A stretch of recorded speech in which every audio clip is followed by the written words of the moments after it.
Hi, welcome to Gently Being. I first just want to start by sending you much love and compassion and peace during this time. You know, a lot of us are really beginning to feel some of that anxiety from what's going on in the world, and also, dealing with the new reality of having to be home a lot. And I just really want to send some of that energy out to you.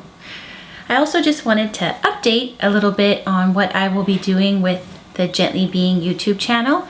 I'm going to continue uploading some meditations for people to be able to follow and use. And lately I've been keeping them a little bit shorter in length because I've noticed, like, through the views that people seem to like the shorter ones. They seem to get higher views, but I'm also going to be putting up some longer ones for individuals who really want a deeper meditation. So I'm going to keep doing those through March and in April, just because I think we all can really use some grounding time and exercises right now. Well, we can always use them, but especially right now.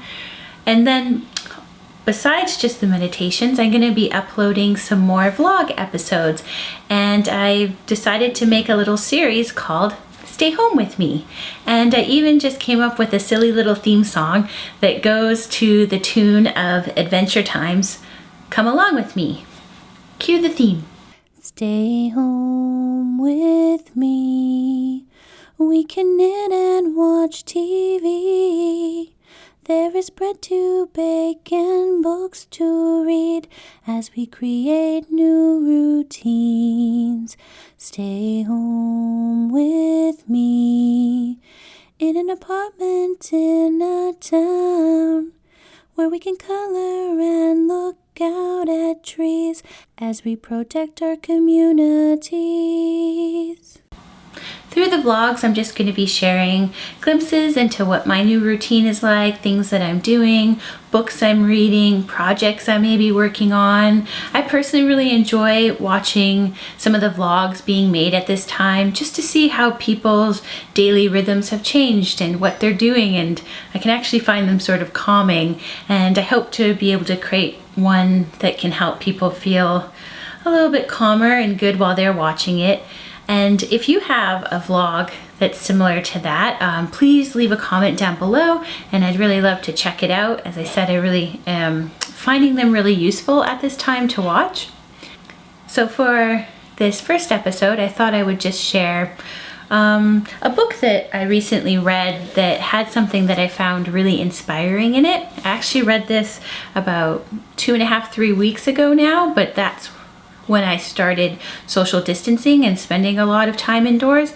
But the book is Doorbell. Hi again. Don't worry, it was just a delivery that was dropped at the front with the person far back maintaining all social distancing. But back to the book that I was reading. It is Why Religion by Elaine Pagels. I've read a couple of her other books and been a really big fan, especially of the Gnostic Gospels, which is a really wonderful read, and I recommend it to anyone who's really interested in early Christianity scholarship, and even just outside of that, it's a really fascinating read. But this book, Why Religion, is more of a memoir, and it deals with Elaine Pagels dealing with first the loss of her young son, and then just a year later having to deal with the loss of her husband. So for some people this might not be the kind of book to read right now because it deals so much with grief, but for other people, they like to really lean into those feelings at this time, so it can be a good book to read. Throughout the book, she interweaves her personal story with also the work that she does, and she is a New Testament scholar, and she's, as I said, she wrote the Gnostic Gospels, and she wrote the Gospel of Thomas, and she wrote a book about Satan, and just many books along the New Testament and Bible scholarship. But in this, while interweaving sort of that scholarly approach, is also her personal relationship to faith and religions. And as I said, she shared a story in it that I found really inspiring.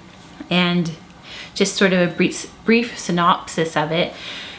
When her son is in the hospital and he's just still a young, like, baby, he has to go in for surgery. And the night before the surgery, she's staying in the hospital room, just, you know, sleeping beside the bed that he's in, and, you know, barely sleeping really. And all of a sudden she sort of feels this force of energy and has this sort of vision of this group of people, and part of that helps her gather some strength in that moment. And then later she learned that a friend of hers was holding a prayer circle that was sending their prayers and their energy to her at that time. So, you know, she shares anecdotes like that from her own life, and, you know, she leaves it open to interpretation still. She's not saying for sure what it is, but I found it really inspiring because I personally do believe that we can, you know, just share and send some of our good energy out into our communities and the world around us. And while that doesn't, you know, it doesn't necessarily change things, it may be able to help give people some support and strength at all kinds of times. And for anyone who may have taken one of my mindfulness courses or joined one of the meditation sessions that I would facilitate, I like to end the meditations often with dedicating the energy that we've generated through our practice out to someone. And this just really sort of brought home how that can be really powerful for people. This isn't necessarily, I guess, a book for everyone, but I do recommend it it's a pretty quick read and just an interesting memoir, especially with how to deal with so much grief in one's life. So yeah, that's just a quick little book review, and you maybe want to see if your library has a copy that you can take out as an e-read right now, because a lot of libraries are being really great and have all these books that are available for e-reading and downloading, or they may have I'm not entirely sure if there's an audio version of it, but if there is, you know, you might want to check to see if there's an audio version of this book. If you have any books that you're really loving that are, you know, just really feeding your soul at this time, please feel free to, again, share it in the comments below. Thanks so much for tuning in to Gently Being and our first Stay Home With Me episode. If you liked this episode, please give us a thumbs up. It's always much appreciated. And please click the subscribe button below and hit the bell notification. And that way you'll always know when there's a new Gently Being video up. I'll be back in a few days for another vlog, but there will be some meditations coming up, you know, each day. Except on weekends. And if you want to go back to see all the meditations I've done previously, you can just click on the playlist tab and then meditations, and you'll see all the meditation videos there that you can sort of peruse and pick ones that maybe you'd like to try. Again, sending you much love and peace at this time. Thanks so much for spending time with Gently Being.